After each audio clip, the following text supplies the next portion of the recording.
Бажаю здоров'я, шановні українці. Dear Ukrainians, I wish you health. I spoke on this day with Rishi Sunak, the Prime Minister of the United Kingdom.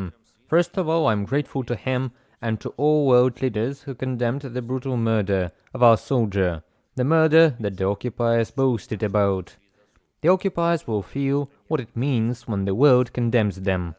With Prime Minister Sunak, we discussed the weapons for our soldiers, what we agreed with Britain, what will help our active steps, completely just steps. We discussed the acceleration of delivery.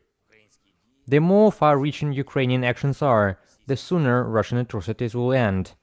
Of course, we continue working on the aircraft coalition for Ukraine and preparation for various international events that will give all of us in Europe more strength and protection.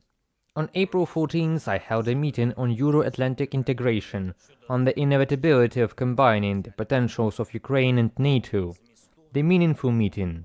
The chairman of the Verkhovna Rada, government officials, the relevant deputy prime minister and the minister of foreign affairs, the foreign affairs team of the office, and the head of the office. It is obvious that Ukraine's place is in NATO, a legal place, and we do not want the outdated illusions which until now held back our joining the alliance, continued taking time away from Ukraine and its partners. We are developing the appropriate steps. On April 14th, I held a meeting on the recovery of our country, recovery after hostilities. First Deputy Prime Minister Yulia Sviridenko, Deputy Prime Minister Kubrakov, and the recovery team. We discussed things related to infrastructure, the economy, and many other issues that need answers, very valuable answers.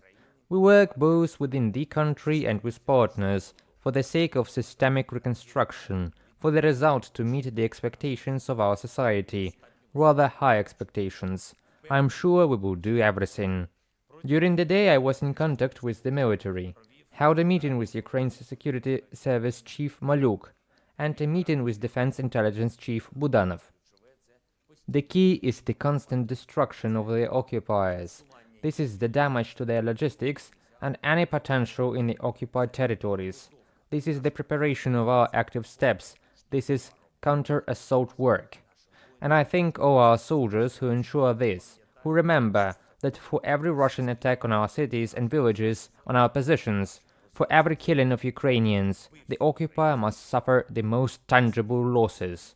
Every meter of Ukrainian land must mean the inevitability of Russia's loss in this war for the occupier, the inevitability of the fact that there will be no prospects for the enemy on the land of Ukraine. The 14th Brigade and the 1st Presidential Brigade of the National Guard, thank you guys for your resilience. The 54th Separate Mechanized Brigade, named after Hetman Ivan Mazepa, the 5th Separate Assault Brigade, the 77th Separate Air Mobile Brigade. Well done, soldiers. It is the most difficult thing to hold the line in Donetsk region now, but it gives life to all of Ukraine. Rescue operations are still underway in Slovyansk, Donetsk region. Another strike by terrorists. S-300 missiles on residential areas, on ordinary civilian buildings. People are under the rubble. Everything is done to save them. Everything is done to save the wounded. There are the first data on the dead. My condolences to those who have lost loved ones. Not a single hour of this week before Easter passed without Russian murders and terror.